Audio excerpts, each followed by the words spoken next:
Yo, Maria, if you trying to link, just hit my line. I have a new musical obsession, and I'm just here to talk about the Marías, the new band that I'm in love with. So fun fact, I've actually only gone to 3 concerts, one of them being Tyler, the Creator, one of my favorite artists, Bad Bunny. I did that one for the bitches. And the Marías. I actually really wanted to go to the Marías. And let me just tell you, it was one of the best concert experiences of my entire life. But I really like this kind of music. It's one of the more relaxed styles. It's more like cerebral. It kind of gets you thinking. Sometimes you're in your head, in your bag. Other times you're feeling great. Now, the 2 EPs they dropped pre-pandemic were actually pretty good. I really do like Super Clean Volume 1 and Volume 2. I would say the standout song, just because I'm a basic bitch, is Cariño. Honestly, dude, I can't stop singing it. Post-pandemic, they dropped the classic Cinema. This album features the godlike format. 12 to 13 songs, 39 minutes of pure bliss with like 1 or 2 interludes. But regardless, I really like this album.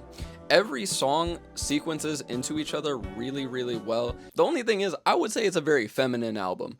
As a man listening to it, I definitely lost a lot of testosterone, but it was kind of worth it for the sounds. A lot of songs stood out with some very catchy hooks and very interesting lyrics. I really like the dreamy, slow tempo of All I Really Want Is You. The live performance of that song is probably one of the best live performances of a regular studio song like out there. It's almost like the first part of the album is dreamy, melodic. It's like the highs, but then the second part is almost like the lows. And it's a lot more somber like of an ending than you would think when you first hear the first couple songs. And I feel like it gives the album a lot more character because something happens in the middle. I don't know what happened during the writing process, but shit changed.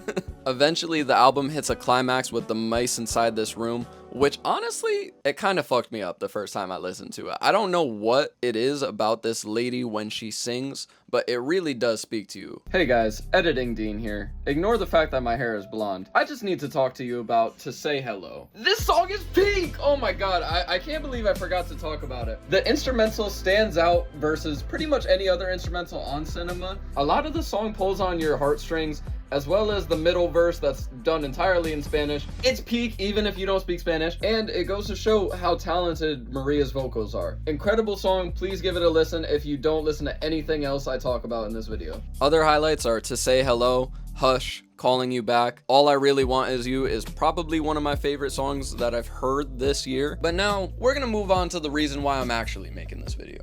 I need to tell you about the gospel of Submarine. Oh my god. Submarine only released maybe 3 months ago, and it's quickly becoming my most listened to album of this year. I don't think I've heard anything more than it. Maybe Euphoria by Kendrick, but honestly, I don't think that's even close. I'm a pedophile. I hate the way that you walk, the way that you talk, the way that you dress. So the 2 main stars of this band were Maria and Josh. They were in a relationship during the creation of Cinema. But as the band progressed throughout touring and the last couple years, they ended up breaking up, which is kind of crazy because they're still in a band together. It's very much a separation of the personal life and the business life, but you almost can't tell that they're split up. Ironically, the instrumentals are a lot better on Submarine, as well as the fact that Maria's performances are crazy. You gotta give credit to Josh, who's the drummer. Maria broke up with him. He stuck around and he's playing his heart out. And not only that, he's playing his heart out to songs where she's singing about relationships failing. It's kind of hard to not take that shit personal, but God bless him.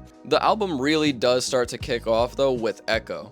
Echo is the type of song when you realize, yeah, it's really just me and no one else could help me with my problems, and I really got to deal with this shit on my own. And it's a very somber message because of that, but it's almost as though it's inspirational because the beat kicks off and it's like an anthemic, damn, I gotta get my shit together type song.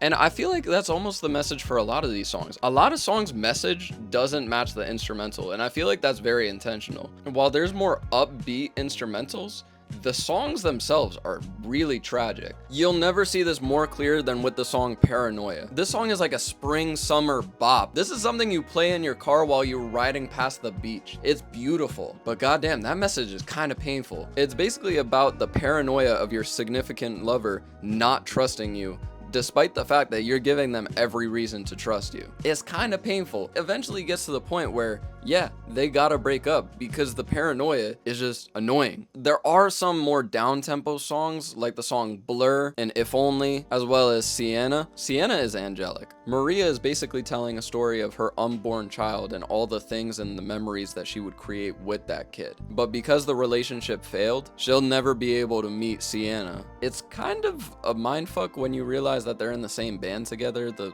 people whose relationship failed. It honestly is quite an emotional song that has pushed me to tears, unfortunately. but really good song overall. Now, one thing I will mention about the Marias is they are a Puerto Rican band. The lead singer, she is Puerto Rican, and this hits close to home because while it may not look it, I am Puerto Rican and I am also trying to learn Spanish. So the fact that she dropped fire Spanish songs, it really does help, to be honest. I'm really trying to learn, and using the songs to like help me like repeat Spanish phrases and terms is pretty cool. There's 2 Spanish songs on here, Lejos de Ti y Ay No Puedo. It's really good songs, really enjoyable. Even if you're like an English speaker, they're kind of repetitive, so they're a lot easier to like sing along to. My preferred one is Lejos de Ti because the verse at the end really changes things up. Honestly, bro, porque estoy lejos de ti. But overall, these are 2 albums that have just been speaking to me a lot recently, and I really would recommend listening to them. I would check out Submarine first, and then if you like that, then listen to Cinema. Some of the songs that stood out to me on Submarine were Blur, No One Noticed, Vicious Sensitive Robot, If Only, damn, only the sad ones, Paranoia. And there is one last song that I have to talk about, Real Life. Real Life is basically about your fantasies with another person, but then the earth-shattering reality coming and crashing in on all of your dream. Honestly, I wasn't really sure about this band when I first heard them, but when this song came on, I was convinced. Everything from the instrumental to the lyrics, there's something that's gonna hit home for nearly anyone who's ever gone through any kind of relationship trouble. But regardless, yeah, check out the Marias. I linked their Spotify down in the description if you have Apple Music. Why? Simple Part 2 coming out soon. And if you want to see my comedy channel, first link in the description down below. Same 3 guys. Check it out. If you enjoyed this video, feel free to like and subscribe. I really appreciate you guys for watching me and sticking through me even though I'm hella inconsistent. I'll see you guys later. Peace.